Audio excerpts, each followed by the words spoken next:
सेल्वराज, ये हमारा dental clinic है, कॉन्फिडेंटल मल्टी स्पेशलिटी सेंटर।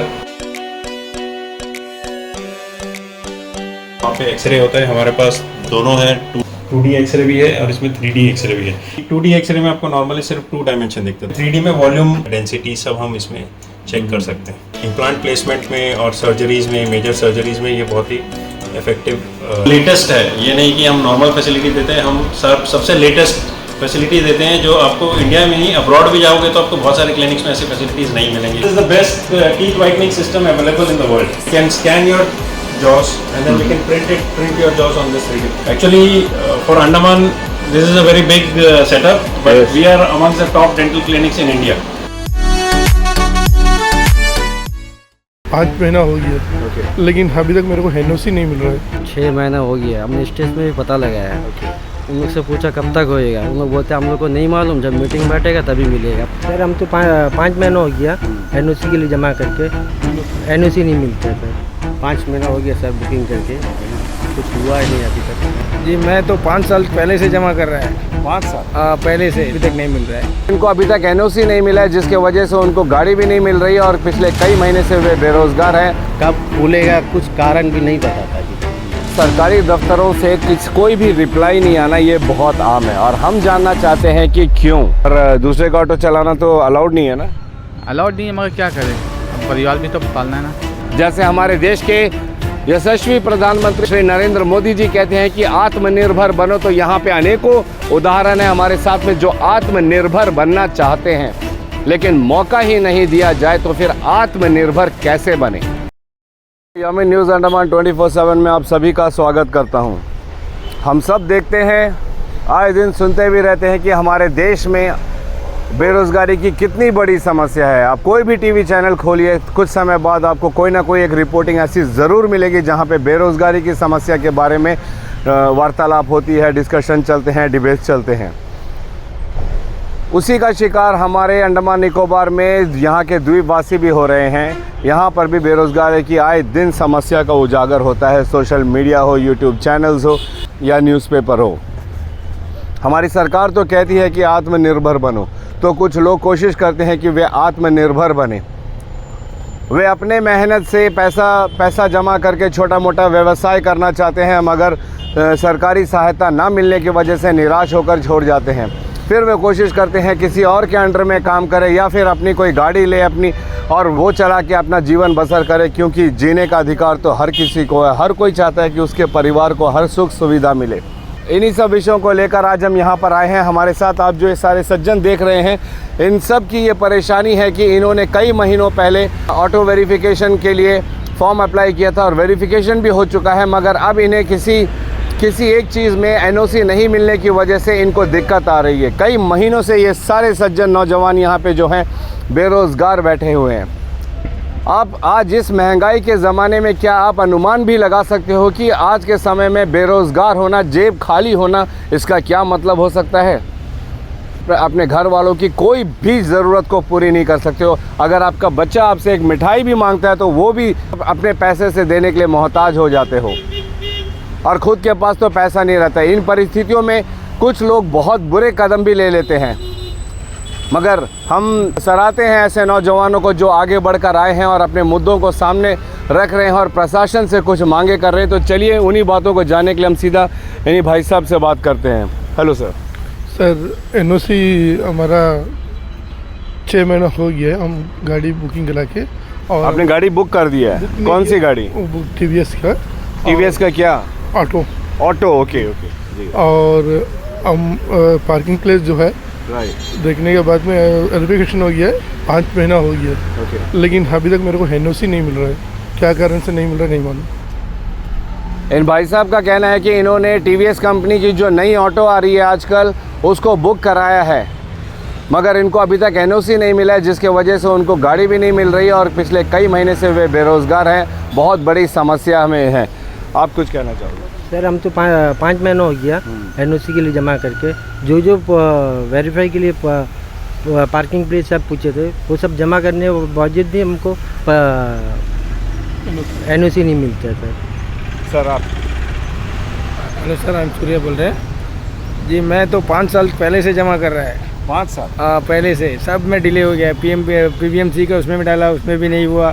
फिर दूसरा पार्किंग में भी डाला, उसमें भी नहीं हुआ। टुसनाबाद का पार्किंग में डाला, उसमें भी नहीं हुआ। अभी जो डाला है ये शोरूम का थ्रू में डाला है, डाल के अभी भी 5 महीना हो गया, दे के अभी तक नहीं मिल रहा है। क्या वजह है कि पिछले 5 साल से आपका जो NOC है वो क्लियरेंस नहीं हो रहा है? कुछ ना कुछ बोलते रहते हैं, ये नहीं है, वो नहीं है, किसी को सर्टिफिकेट नहीं है, किसी का ये नहीं है, बोलते नोटरी कराओ, किसी को बोलते कि पार्किंग प्लेस का उतना दूर नहीं होएगा, उसका रेंट रिसिप्ट लेके आओ, कुछ लेके आओ, सब कुछ सबमिट करने के बावजूद भी ऐसे होता है। अभी नहीं सर, कंपनीज के भी कुछ रूल्स एंड रेगुलेशंस होते हैं, कुछ कुछ कानून के दायरे में जो चीज़ें आती हैं उनको तो आपको फुलफिल करना ही पड़ेगा, तभी उन सारे चीज़ों को जब आप फुलफिल करोगे तभी तो आपको NOC मिलेगा ना। ये रूल्स वो समय नहीं था सर। अच्छा, ये रूल्स अभी फिलहाल अभी बनाए। तो अभी जो भी नॉर्म्स में कंडीशंस है उन सबको आपने फुलफिल किया है फुलफिल किया है, सब फुल और अप्लाई कर दिया है? अप्लाई कर दिया है। क्या बोल रहे हैं? अभी सब जो प्रूफ पूछे थे सारा प्रूफ हम लोग जमा करे, फिर भी हमें नहीं देते। और हम लोग यहाँ का आइलैंडर है सर, बाहर का नहीं, हम लोग बाहर का गाड़ी नहीं है। हम लोग दूसरा गाड़ी चलाते, 15,000 रुपया पेमेंट मिलता है, उससे नहीं होता है।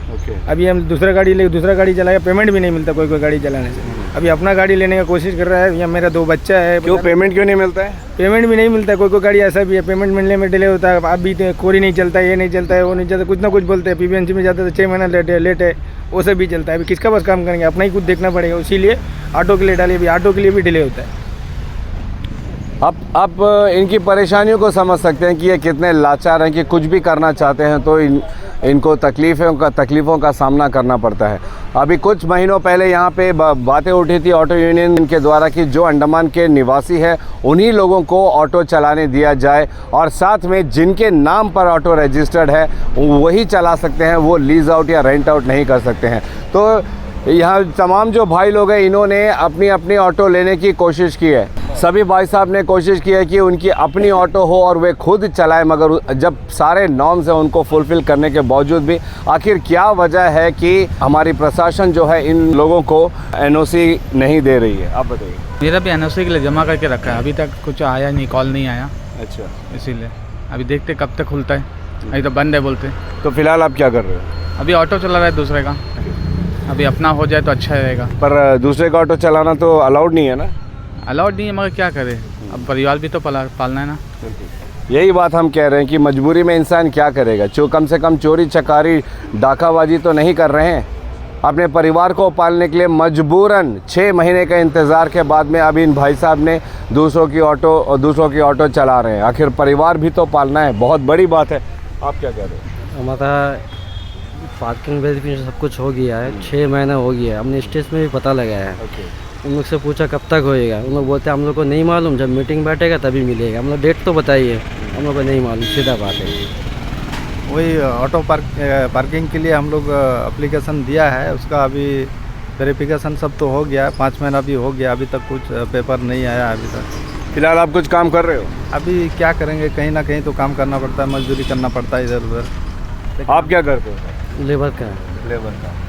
अब सिर्फ सुनिए इनकी व्यथा को सुनिए कि कोई मजदूरी कर रहा है, कोई लेबर काम कर रहा है, कोई किसी और की ऑटो चला रहा है, जबकि इन्होंने लोन लिया, बैंक में लोन अप्लाई किया हुआ है। कोई ना कोई सिक्योरिटी तो बेशक रखा होगा, दी होगी, लोन के लिए अप्लाई कर रखा है। अगर इनको NOC मिलेगा तो इनको लोन मिलेगी और लोन मिलने से फिर इनकी अपनी गाड़ी होगी। जैसा सरकार प्रशासन चाहती है उन्हीं नियमों को पालन करते हुए वे अपना रोज़गार खुद करना चाहते हैं, मगर इसमें एक तरफ सरकार कहती है कि आत्मनिर्भर बनो और दूसरी तरफ इनको अगर NOC नहीं दिया जाएगा तमाम टर्म्स एंड कंडीशंस को फॉलो करने के बावजूद, तो फिर आखिर जनता करे तो फिर क्या करे? 5 महीना हो गया सर बुकिंग करके, अभी कुछ हुआ ही नहीं अभी तक NOC का। अभी हम दूसरा का किराया ऑटो चलाता है, उसका 400। आप भी दूसरा ऑटो चला रहे हो? ऑटो चलाता है, 400 रुपये उसको दे के फिर हम लोग तो कुछ करने नहीं। हम लोग अभी आइलैंडर है, हम लोग को कुछ नहीं मिलता। हमारे डिपार्टमेंट में काम करने वाला बहुत जन का पास ऑटो है, सब है, मगर हम लोग के पास कुछ तो नहीं है। कब खुलेगा कुछ कारण भी नहीं बताता अभी तक। क्या करने बंद करा वो भी तो कारण तो मालूम होना ना सर, वो भी कुछ मालूम नहीं हुआ अभी तक। ये जो समस्या है हमारे सरकारी दफ्तरों से कोई भी रिप्लाई नहीं आना, ये बहुत आम है और हम जानना चाहते हैं कि क्यों। एक जनता भी अगर सरकारी दफ्तर जाता है और अगर उनके कुछ क्वेरीज होते हैं तो आखिर उनको क्यों इग्नोर कर दिया जाता है? क्यों उनके सवालों का जवाब नहीं दिया जाता? ये सिर्फ इतना जानना चाहते हैं कि एक डेट बता दीजिए कि कब ये मीटिंग होगा और कब इसका अनाउंसमेंट होगा कि आप लोगों का एनओसी क्लियरेंस हो रहा है या नहीं हो रहा है। बस इग्नोर कर दिया जाता है, लटका के रख दिया जाता है, जिस तरीके से पिछले 5-6 महीने से चंद लोग यहाँ पे हमारे साथ हैं। मगर मैं आपको बता दूं कि इस मामले में हमारे द्वीपों में और भी अनेकों लोग होंगे जो इन्हीं समस्याओं का सामना कर रहे होंगे। क्यों नहीं हमारे जो सरकारी अफसर है वो उनको एक डेट बता दें कि तब आए और अपना रिज़ल्ट ले लें कि उनका एनओसी क्लियर हो रहा है या नहीं हो रहा है, या जो भी दिक्कतें हैं उनको मेंशन करें कि इन चीज़ों की कमी है, ताकि वो अगली बार जब वो एप्लीकेशन दे तो उन चीज़ों को फुलफ़िल करके दे। सर मेरा नाम में ऑलरेडी एक एनओसी लिया था, वो एनओसी हम जो गाड़ी हम लेके 2013 में बिक्री कर दिया, वो गाड़ी अभी तक दिखता नहीं है। हम एनओसी के लिए अप्लाई करा तो आपका नाम है परमानेंट है, हम बोला परमिट कैंसिल करने के लिए क्या करना, बोले से एप्लीकेशन लेके परमिट कैंसिल कर दिया। परमिट एप्लीकेशन लेके गया, लेके जाके जमा करा और परमिट कैंसिल नहीं होगा तुम गाड़ी ढूंढ के लेके आओ। अभी गाड़ी दिखता नहीं है, आदमी नहीं दिखता, हम जिसको दिया वो आदमी का नौकरी हो गया, बोल के चले गया दूसरा बेच के। अभी वो आदमी भी नहीं दिखता, गाड़ी भी नहीं दिखता, परमिट कैंसिल नहीं करता। अभी मेरा नाम में कोई गाड़ी नहीं है। इसमें तो कानून की कोई गलती नहीं। जब आपके नाम पे एक गाड़ी इशू है और वो कह रहे हैं कि उस गाड़ी को पहले जब्त कराओ, उसके बाद वो बात सही है सर। उस टाइम में प्रॉब्लम था, मेले जाने टाइम में हम बेच के चले गया। हम आने के बाद में वो गाड़ी वो गैरेज में पड़ा था, हम बोला ठीक है नाम चेंज करो बोल के उसको बोल के रखा था।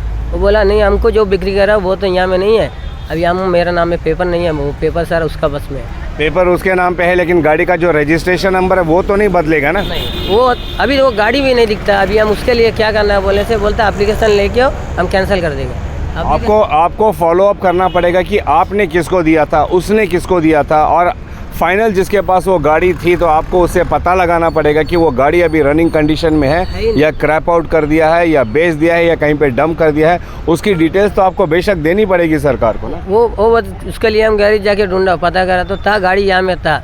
वो तो गाड़ी बहुत दिन रखा था, सड़ी किया करके बोल के गाड़ी को उठा के लेके चले गए। अभी उसके लिए अभी हमको क्या तो आई एम श्योर कि उसके लिए कोई ना कोई कानून ज़रूर होगा। आप किसी वकील से मिले या एसटीएस ऑफिस में जो आला अधिकारी आप उनसे पूछे कि ऐसे सिचुएशन में क्या किया जाना चाहिए। एप्लीकेशन डालो पुलिस में, गाड़ी मिस हो गया। Exactly. अब ये पुलिस के पास जाके मिसिंग कंप्लेंट डालने से बोलता है जब तक गाड़ी नहीं मिलेगा मिसिंग कंप्लेंट में रहेगा, आपका नाम में कोई परमिट इशू नहीं है। पर गाड़ी तो मिस नहीं हुआ है ना?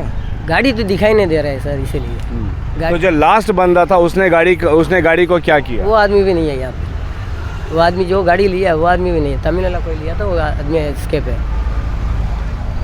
इन सज्जन की बात आप सब ने सुनी है। हम अंडमान प्रशासन से गुजारिश करेंगे कि इनकी जो भी मांग है उसको गंभीरता से लें, क्योंकि ऐसी परिस्थिति में आखिर ये करे तो क्या करे। हमारी जो सरकार है, प्रशासन है, वो हमारे लिए ही है, हमारे मदद के लिए। हमें किसी भी परिस्थिति से कानूनी तरीके से निकालने के लिए उन्हें कोशिश करनी चाहिए, कम से कम सुझाव देना चाहिए कि ये किया जाए या वो किया जाए। तो इन सज्जन की जो भी बात है आपने अभी पूरी तरह अच्छी तरीके से सुनी।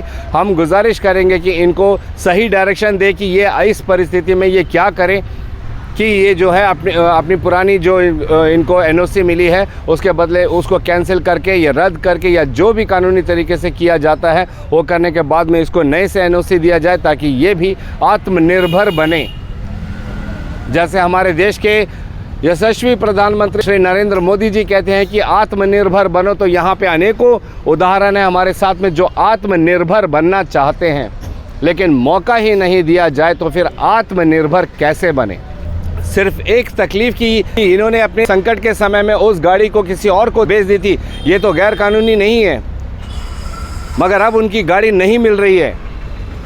तो इस परिस्थिति में इनको क्या करना चाहिए, हम आपसे गुजारिश करेंगे एडमिनिस्ट्रेशन से कि इनकी मदद की जाए ताकि वे नई गाड़ी के लिए एनओसी अप्लाई कर सकें। तो तमाम यहाँ पे आप लोगों ने जो सज्जन है यहाँ पे इन सब की बातें सुनी। अंत में हम यही गुजारिश करेंगे हमारे प्रशासन से, हमारे एसटीएस डिपार्टमेंट के आला अधिकारियों से, ट्रांसपोर्ट डायरेक्टर सेक्रेटरी से कि कृपया सर, हमारे इतने सारे द्वीपों के नौजवान हैं जिन्होंने आपके कहे अनुसार आपके रूल्स एंड रेगुलेशन को फॉलो करते हुए इन्होंने एनओसी के लिए अप्लाई किया हुआ है, कृपया करके इनकी एनओसी जितनी जल्दी हो सके क्लियर करें या इनको डेट बता दें। ऐसे लटका के तो कतई ना रखें कि इन्हें पता ही नहीं है कि आखिर कब इनको अपनी ऑटो मिलेगी और ये भी शान से अपनी गाड़ी चलाएंगे, अपने रोज़गार की समस्या को दूर करेंगे और अपने परिवार को पालेंगे, अपने बीवी बच्चों की जो मूल ज़रूरतें हैं उनको पूरी करेंगे। लेकिन अगर मौका ही नहीं दिया जाएगा तो फिर ये क्या करेंगे। ये सोचने वाली बात है, मगर हमारी जो उम्मीद जो है वो पूरी तरीके से सकारात्मक है। और इसी उम्मीद के साथ और कैमरा पर्सन आफ्ताब के साथ मैं यामीन, न्यूज़ अंडमान 24/7। नमस्कार।